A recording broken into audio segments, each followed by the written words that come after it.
Ignition sequence start. 6, 5, 4, 3, 2, 1, 0. My name is Bill Moore. I'm the Chief Operating Officer here at the Kennedy Space Center Visitor Complex. And today is a pretty special day for us, so thanks for everybody for coming out and joining us. As you can see from the background, we've made a lot of progress from over a year ago when we broke ground to build a new home for Space Shuttle Atlantis. We've come a long way since then. And today is another milestone in the process, from groundbreaking to building the building to topping it off and to getting towards the grand opening date. We want to reveal today the grand opening date and also show you the logo and the name for the new home for Atlantis. Before I do that, I want to introduce the president of Delaware North Parks and Resorts, Rick Abramson, who's joined us today. Rick's an old friend of NASA and of the visitor complex. He's been here before. In fact, he was here in the original contract that Delaware North signed with NASA and started working on the Saturn V building, which today is an icon for all of our visitors from around the world.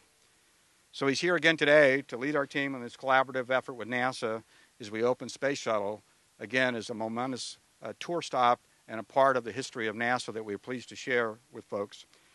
Rick recently became president of Delaware North Parks and Resorts after heading the Sports Service Division for most of the last decade. He has a lifelong career with Delaware North, included president and chief operating officer of this complex, and his work was so highly thought of by NASA that he was awarded a Public Service Medal, which is the agency's highest achievement award for a non-governmental employee. In 2002, Rick was named, and he got the honor of receiving the Kurt Debus Award from the National Space Club, again for the role in educating and inspiring visitors from around the world to see and understand what NASA does in spaceflight. So it's my pleasure today to introduce Rick Abramson and put this all in perspective and announce when we're going to open the doors. So Rick.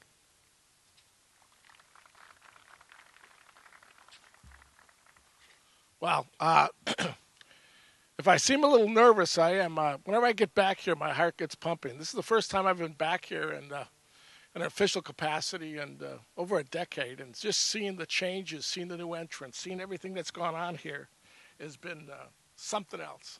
I'll tell you, I had the ability to be part of this here when the Saturn V came and we first took over the contract, and it was exciting. But nothing's more exciting now. Our challenge then was to tell people the NASA story and get them excited. Our challenge has not changed. In fact, our challenges may become a little more challenging. But we're here, and I'm excited to be here today. It's great seeing so many of my old friends and acquaintances and fellow Bavard people. It's great seeing old friends. Seeing Todd come back. You know, Todd is like the Moses, I think, of the space program now. I'm not sure. But he's certainly been here for a while, and though he hasn't changed, so much has changed. There's so many incredible improvements that you'll see here, and today is an opportunity for us to celebrate just another stop in our journey here at Delaware North to tell the NASA story.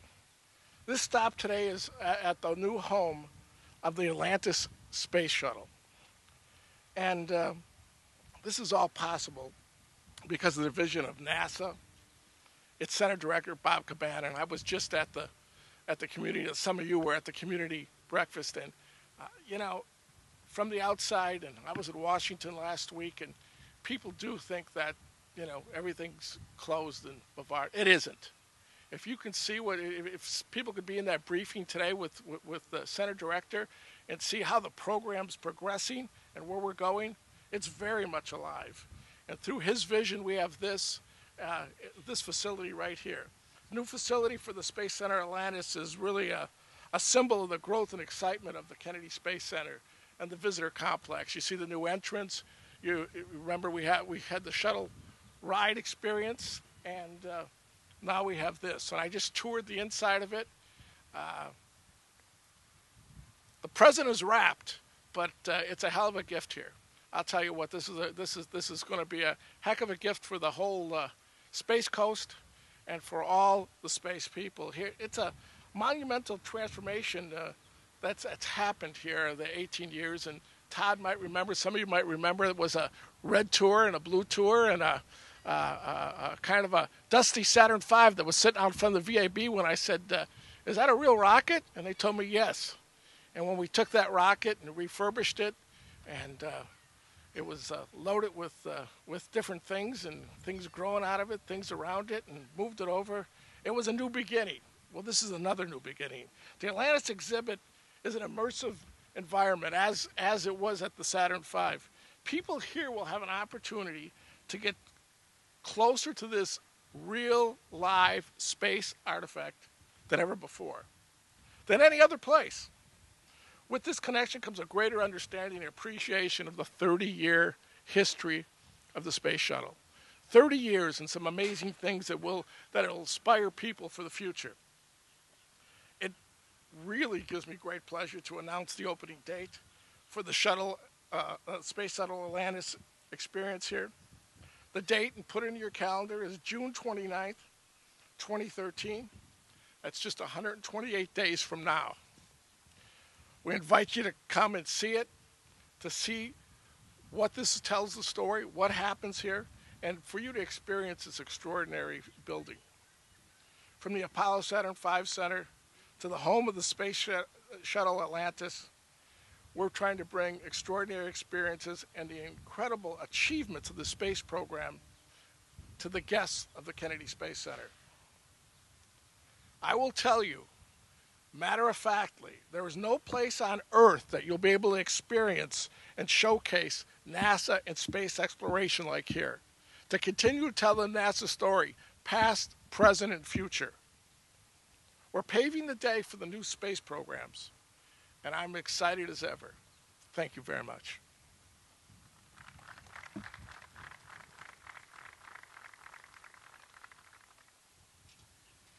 Thanks, Rick. Thanks very much for that. The challenge for us now is to figure out what to call this place behind us, and it's great to have Rick back, part of Delaware North and part of the Kennedy Space Center complex again. Let me give you a little bit of background about the process we went through to name the building and the exhibit about Atlantis. First of all, we worked very closely with NASA, and this probably sounds like something we say sort of automatically, but it's really true. We've been allowed to go in places that very few of those outside of the rocket launch system are allowed to go, to understand and really see what it's like to launch a shuttle into space. We've gained access to some remarkable men and women who cared for the shuttle for a long time, and for them, it's not a vehicle, it's not just a piece of hardware, it's part of their lives. And so for us, we had to come up with a way to recognize that in a name, which is not an easy job to do. We had one of our companies that we worked with was PGAV, which is a design firm out of St. Louis, Missouri. I'd like to take just a minute to recognize Mike Conzen today from their team who's here. He's the principal of PGAV Designs. He's the architect of the building and the designers of the logo that you're about to see today. We went through literally hundreds of name combinations for this, and it was interesting that we looked at them all, and all of them had somewhat of a similar theme. First of all, we had to figure out a way to convey to the public around the world, what does Atlantis stand for? And it stands for a remarkable program. It stands for a vehicle never unlike flown before in space, and it may be a long time before we see something like it again. It's a very interesting history. It's a very rich history, and there are a lot of people involved. Not only those who flew her, but those who supported her and built her. And it's a real honor to be able to do that today. The name should convey some sense of emotion that we all feel when we rolled Atlantis in the building and we watched her lift off the last time and when she stopped after she finished STS-135. It should evoke a sense of place, of people that people understand when they say, well, I'm going to go see this exhibit.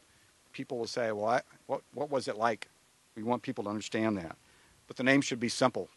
These days we see a lot of creativity in names, and sometimes simple gets the word across the best. So there were three words that kept coming up in all of the logo work. These are not hard words. Space, it's a very simple word, but yet conveys so much. A shuttle. You can do orbiters and you can do OV-104s, but the reality is, to a lot of people around the world, it's a shuttle. And then the name of the vehicle itself, Atlantis.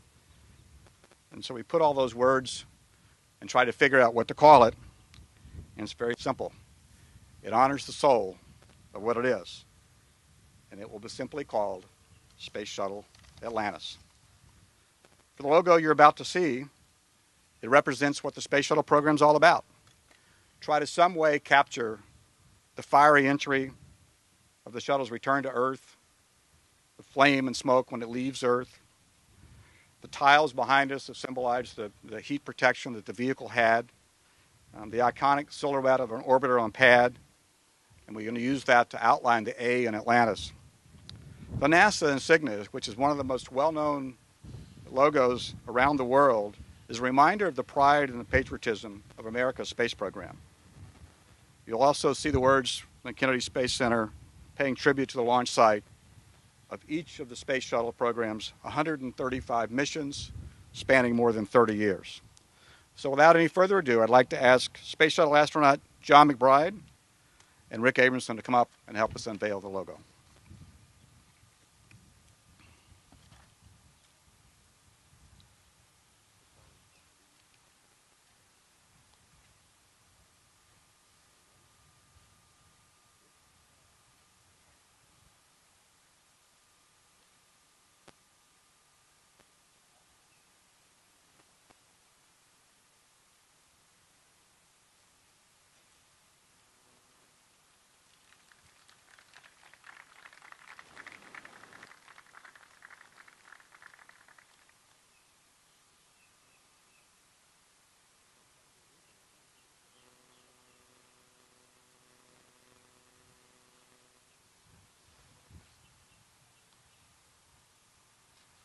Back to where I was here.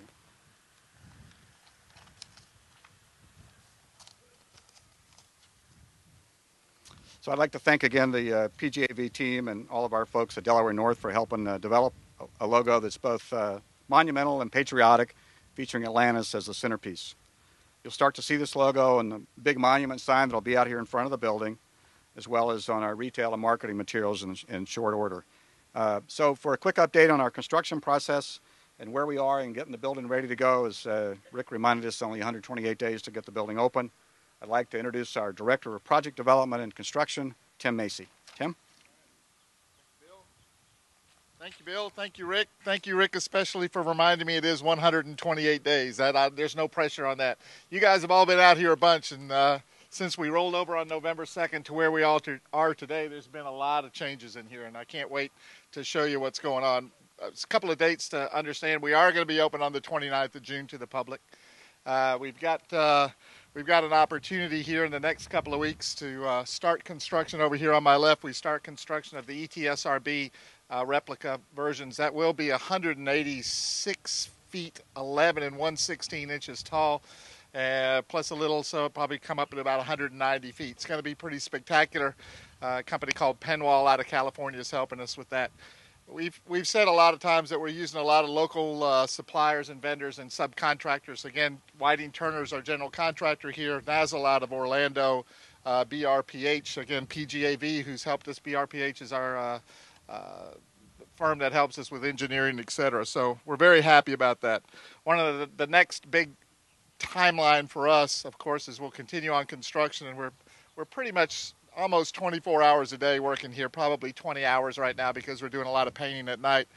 But in May, mid-May, what we'll do is we'll peel away the plastic that encases Atlantis right now. We'll peel that away. Everything will be all dusted off, and we'll open the payload bay doors. And that'll take us about 5 weeks to complete and puts us into mid-June. And by that time, this will also be constructed and ready to go somewhere around the 17th of June right now. I've had the opportunity to go to Nazel, the exhibit company, and work with Mousetrap out of California to work on the content of the theater and the shows that are here. It's really fantastic, and I think you're going to be very happy with it when you see it. We've got Gardley out of Apopka Island area that's putting together the Hubble Telescope as well, and that looks fantastic. So we're well on our way. We're very happy with construction on time. Don't really foresee any issues about opening on the 29th, and we're happy to be here. I can take any questions on construction that you have right now, and then I'll turn it back over to Andrea. Any construction questions? Yeah, we're working on that. It's we're within budget. It's kind of a number we kind of hold on to here till we get it all put together. We're saying it's a $100 million project total, all up.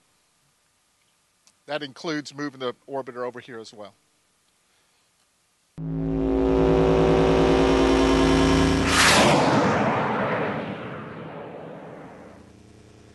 Ignition sequence start. 6, 5, 4, 3, 2, 1, 0.